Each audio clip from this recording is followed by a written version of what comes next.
everyone in a podcast of TEDx Roatán. Let me introduce you our speaker. He gave one of the most popular TED Talks on TEDx Roatán in April 9th, Fernando Garcia. Hi. Hello, Henika. Hello, everybody. Thank you. Was it really the most popular? Really? Yeah. One of them. Okay, one okay, of okay, them. okay. Yeah. I know we have the other speakers listening, so yeah, my talk was about kindness, the kindness effect. Mm-hmm. Yeah. So could you tell to people who didn't attend the TED conference about what was your talk and what would like to emphasize and what was the main message? Well, like I said, my talk was about kindness, the kindness effect, we called it. Basically, it was an invitation for everybody to be kind. I used an example of what happened to me. So I told a little bit of my story and my journey handling multiple myeloma and how somebody did an act of kindness that basically saved my life, And using that as an example, I kind of told a little bit about, like I said, my journey. But the invitation was for everybody to be kind, and the difference between being nice and being kind, which is basically action, So just have everybody know that kindness requests action. And that's the difference between sometimes just being a nice guy and being actually kind. Yeah. You gave some example. What kind of example was there? Oh yeah, I used this example that went viral. Actually, there was this dog in Almaty that got trapped in a canal, and everybody is filming and saying "poor dog," and it just took one person to actually go down and try to grab him. But when he's trying to get him up the canal, it's freezing and it's slippery. He can't find a way until a couple of people just start holding hands, trying to get him up still. And it takes like half an hour for actually more people to join. And eventually like 4 people grab, forming a human chain until actually they get to him. He grabs the dog and gets him out, Now this town actually has a statue, made for that. It's beautiful. And it's just a reminder of heroism and actually that act of kindness between all these people that joined. But my reflection with it was that it took just one person to actually act. And that's the thing, that sometimes we see something and we think, oh my God, we're in like a different mode. We're in like, somebody else will do it, and kind people are always kind of like a, how can I help mode, And you see something, you automatically say, I can help you here. I can do this, Somebody's struggling to pay at the supermarket and maybe it's something that you can pay, or when somebody's trying to cross the street. There was 2 examples that I put that are simple, or even simpler, just smiling at somebody or giving a compliment. Those little things, things that we can just do every day and make a whole difference. So that was the difference between kind and be kind and be nice, because kindness is about the action. The action, exactly. So yeah, and some things that I didn't mention, maybe because of the time, we were talking about how difficult it is to put everything in 15 minutes.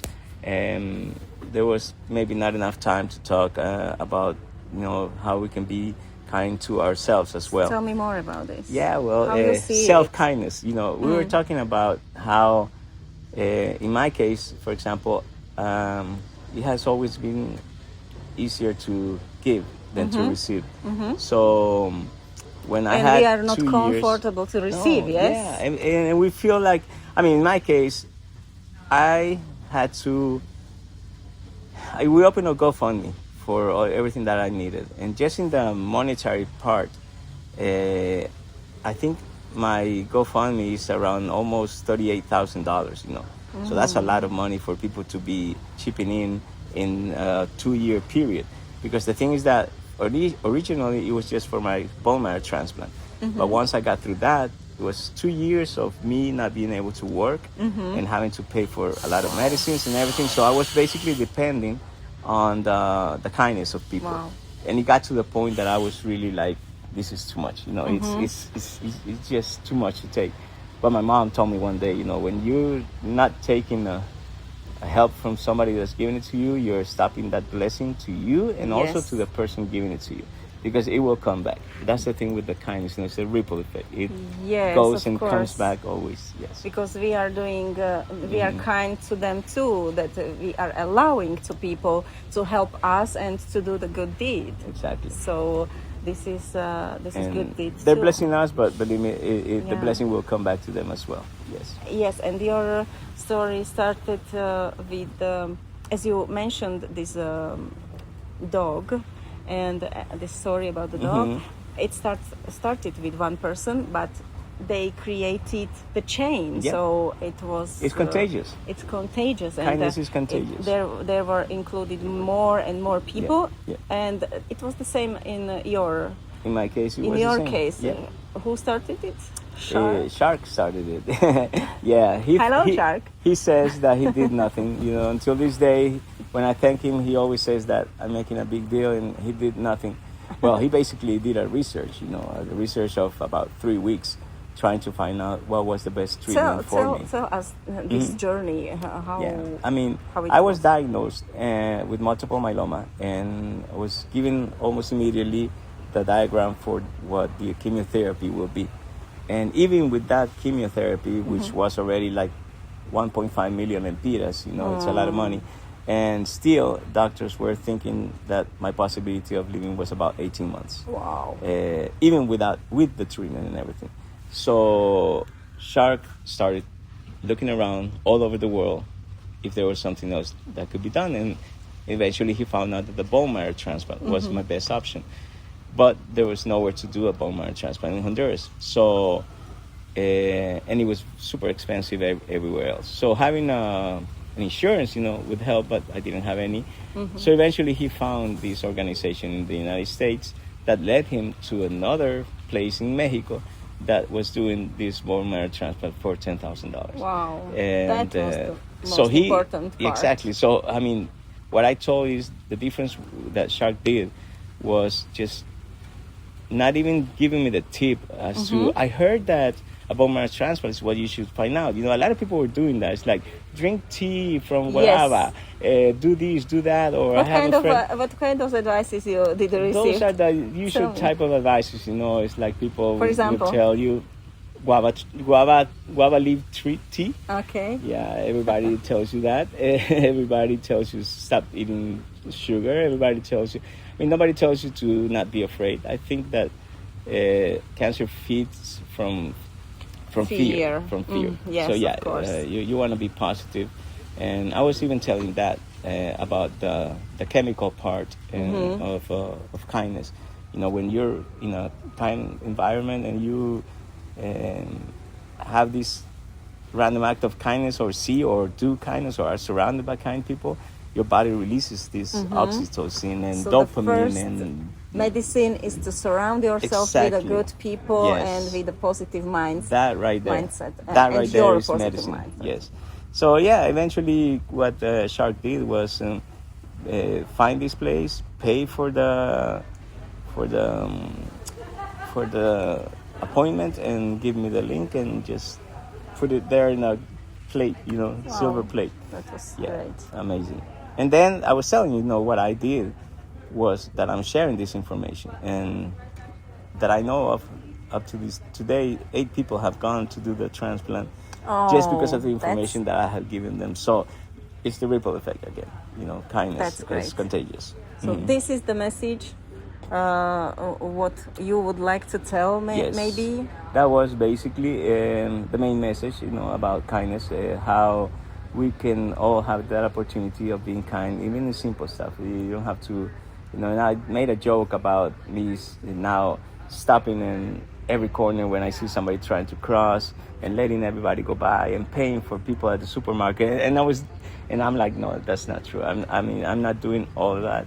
But I am listening to my heart, because But you are telling the possibility how to beat the cancer. Yes, no, and So, believe me, this is no, I big mean, I try to do kind stuff all the time. I don't you are even sharing think the on it. information, Yeah. and this is more than kindness. Yeah. I Well, guess. I'm sharing. I always tell that I'm just giving everything that I've received, and then I have people telling me that it's the other way around, that I'm receiving everything that I have given. So I don't know what was first, but I just know that it's that river. It just goes and comes. You know, you're kind, and then they are kind to me. I mean, I see it in my parents. My parents are super kind, and then I see it in my kids. My kids are super kind. You know, I don't remember ever sitting them down and saying, like, you have to be kind. But maybe they've seen me, you know, and I saw my parents. So I think it's something that is taught by action, not by words, you know. So maybe right now, I mean, you were telling me that you did something yesterday. Yes, and then you inspired reminded me. Yes, you inspired me Yeah. because there was some small car accident. One taxi has problems with the wheels, and I saw the driver is Stuck.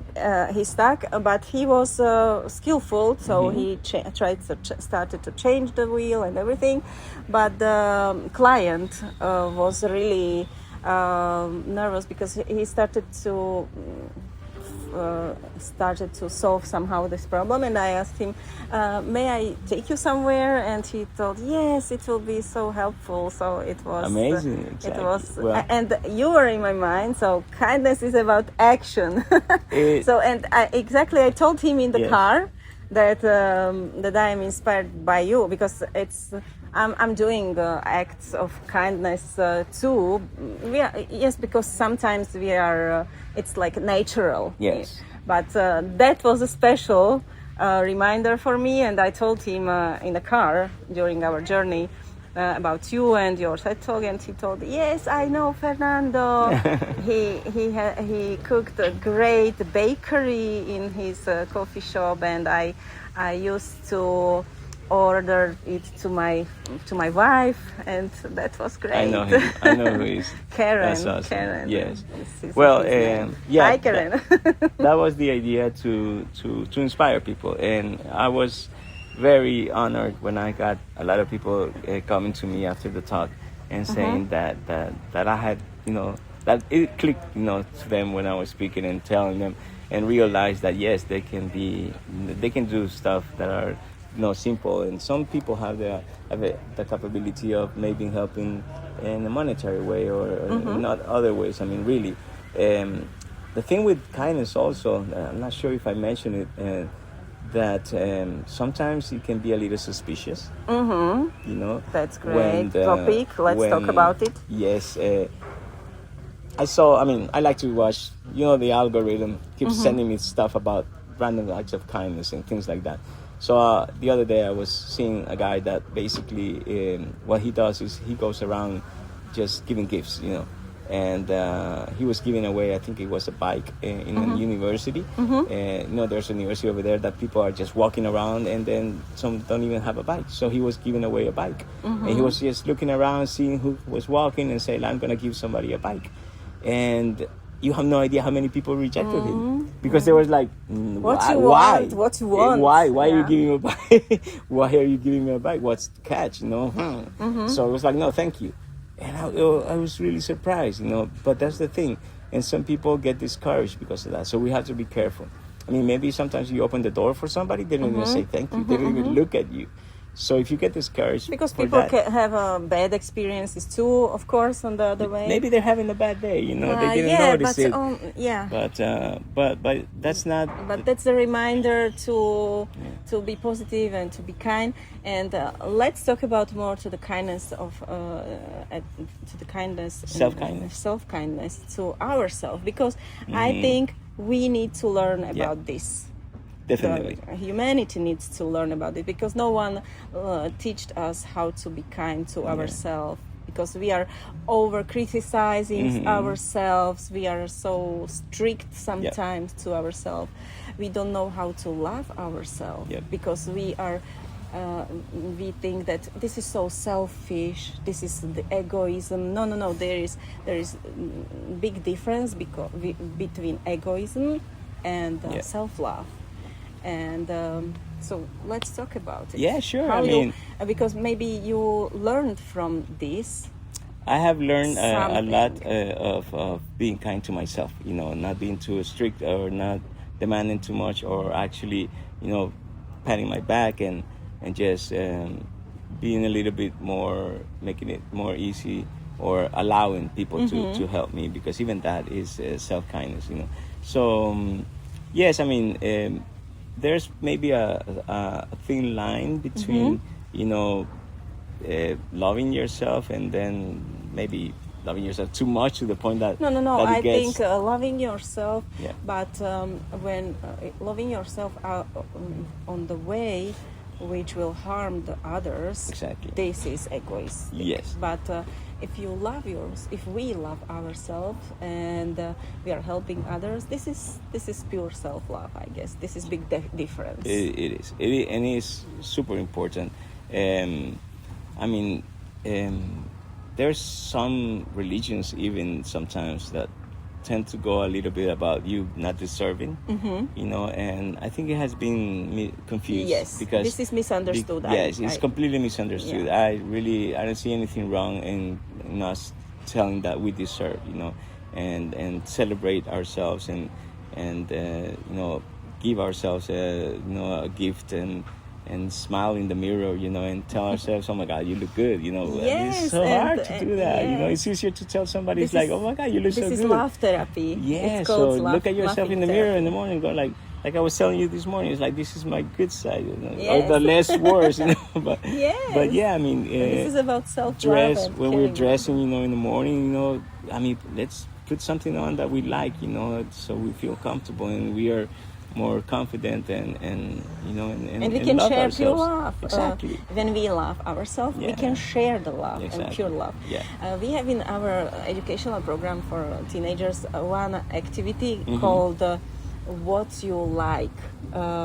We are doing some activities. We are empowering and encouraging the teenagers to do every day something, but before, write down what makes you joy, what gives you joy, what makes you happy, what kind of situations or activities.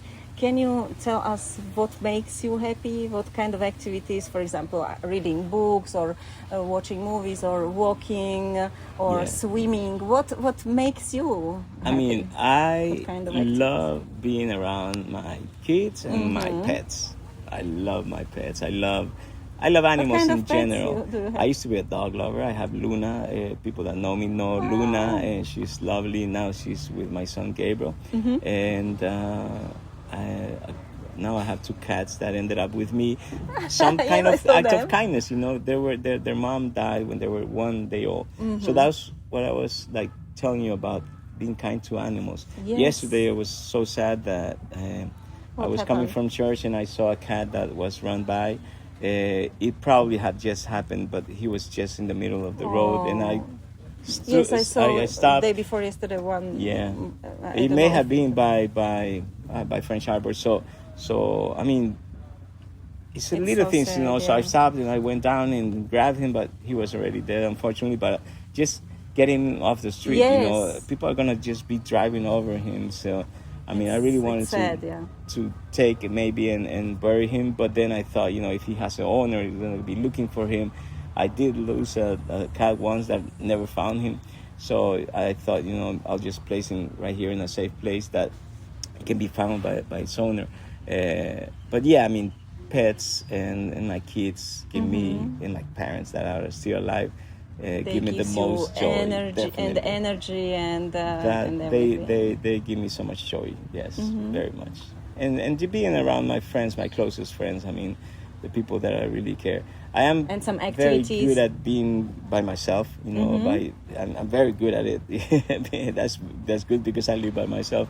It's a hard skill. People some people don't know how to be some people alone will not be able to just eating by themselves. Some people get very sad for eating. And statistics are showing that we are afraid to be alone from the loneliness. This is one of the biggest fear of humanity. I've gotten pretty good at it. Yeah. So yeah, being and I mean, anytime I get to go to the beach here, I mean, I live in this paradise, and how can not enjoy, a good day at the beach and that, and do my yoga at home, and yeah, I'm pretty laid back guy. I don't need much, but Great. but I am very happy. I've been very fortunate, and I'm so glad to be alive. I mean, when you're told that you have 18 months to live, and it kind of gives you a really different perspective, of everything. You start to see problems as something. I mean, it's hard for me now to see a problem and think that it has no solution, or that is, or get like very scared or something. I think everything has a solution, and yeah, I see things completely different now. This is one Completely thing. different now. Yes. Tell me more about your business. What did you have? Because about this coffee shop. Fresh. Yeah, a lot of Fresh. people here. I'm interested in that. Well, Tell me more about it. people from Roatan are probably gonna know. I was not the first owner. It actually had two owners before me. The person who opened it first sold it to a North American lady that owned it for a while, and then I was just a client there. I used to go, and I loved their pastries, and this is something very ironic. I'm a barista, but I don't drink coffee because caffeine gives me a headache. How came this idea to own this cafe? Because I had already owned a small restaurant. That was already in my mind to have something, to have a restaurant in Roatan. And then she needed to leave the island, and when I heard that she was selling it, I went down to talk to her and just put it out there, and the universe did everything to make it happen, and I was able to buy it, and I learned to do all the pastries in 1 week. Wow. And then I was the baker, and the pastries were really good, believe me. And then when I sold it, I sold it with everything, and it's so fortunate that they stopped doing the pastries, because they were really, really good. Some amazing coffee Two cakes. questions. What was the hardest part of this business, and what was the most enjoyable part and easiest one? I think that the baking was the hardest. Even that week, it was very challenging, and then it became the most amazing, happy thing, because it is.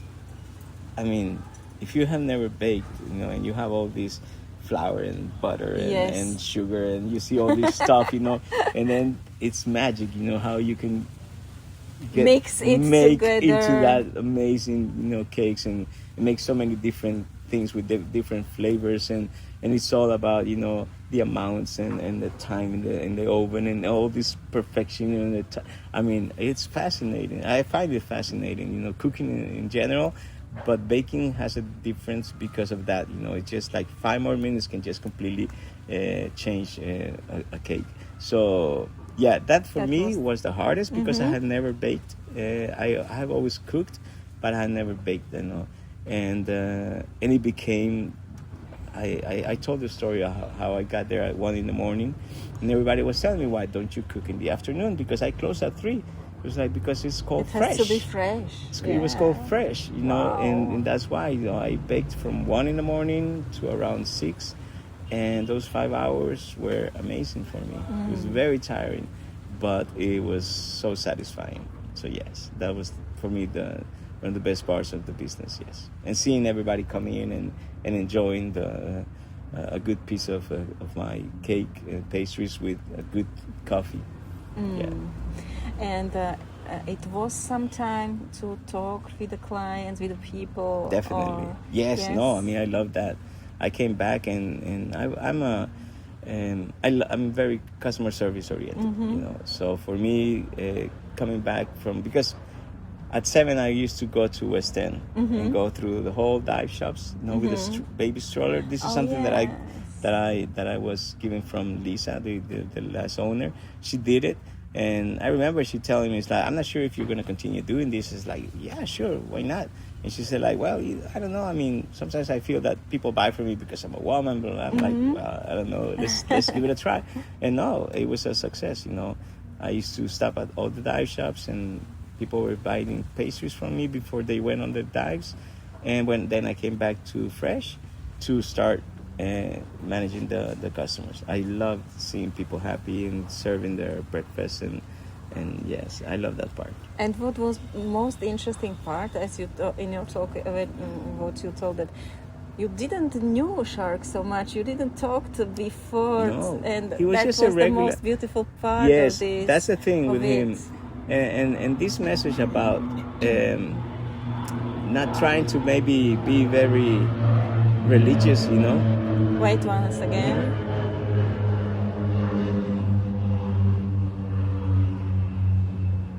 Now. So this part about, you know, I don't know why, you know, maybe in Roatan it's a little bit sometimes hard to talk about, you know, religion. I'm a Christian and I talk about God very proudly. And this morning I got the text from that goes in today, and it talks about how God invites us to be generous with strangers because they may be angels. Yes. So Yeah. I really think that Shark was an angel. Shark Was just an angel that was sent to me, and I was always kind to him, and I always used to do his coffee. That's why I made that joke at the end. It's That's like, beautiful. be kind and learn how to make a good espresso, you know, because I was always putting so much effort into his espresso because he used to enjoy it so much, and he used to tell me this is the best espresso in the island. So he would come almost every day and just park and go down, and I would see him and I would just go and make his espresso and measure it well and make sure that it was fine because it's just that one shot, you know. And he would stand in the sun, 3 p.m., Roatan sun, you know, enjoying his espresso, and we would talk, and there was nothing special about our talks. I mean, I never had like a deep conversation with him, so I didn't even know where he worked or anything. It was just casual talking, but I loved his energy and everything about him, and maybe I loved the fact that he complimented my coffee, you know, but I put a lot of effort in that.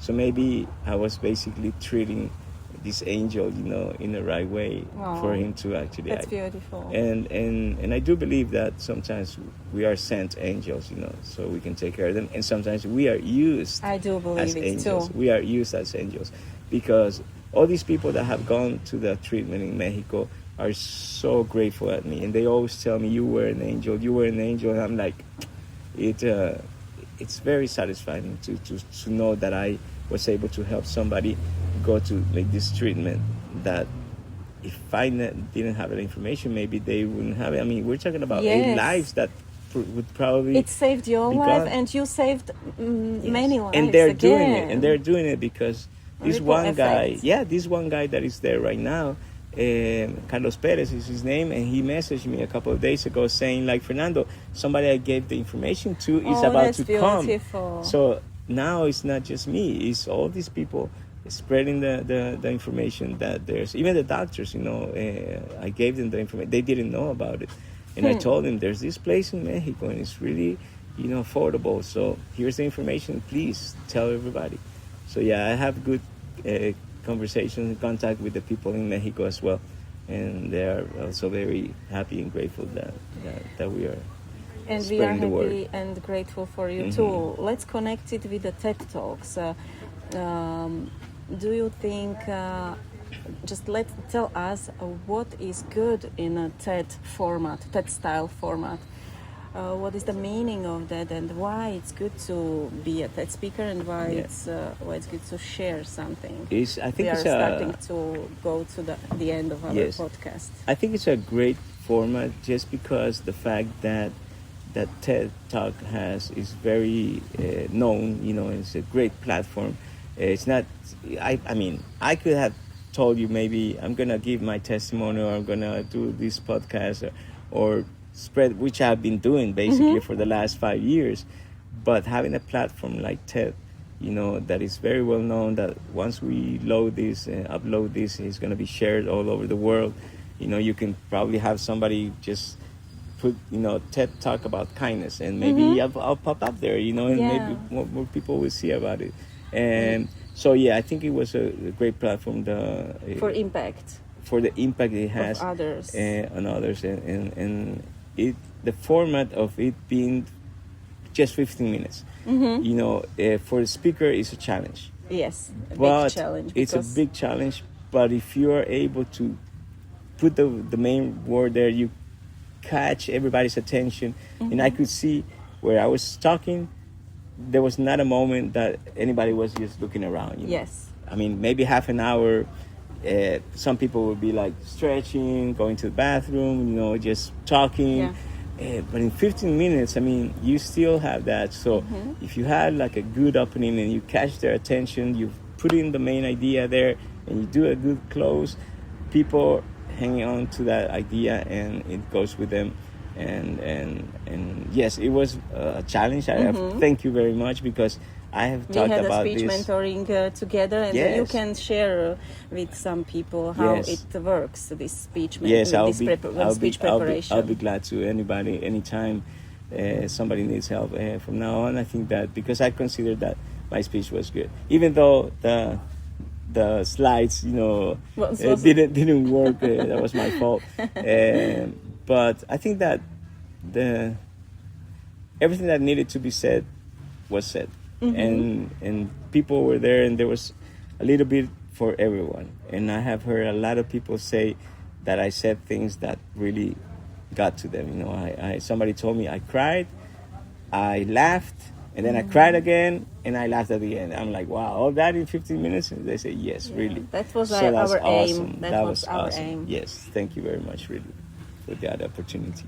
So don't forget to be kind and learn how to do a good espresso. Yeah. and actually, I would like to leave everybody with that I told about, you know, being kinder. You know, that was at the end the last message, because I think there's a lot of people out there. Actually, I do feel that we are born with a kind heart.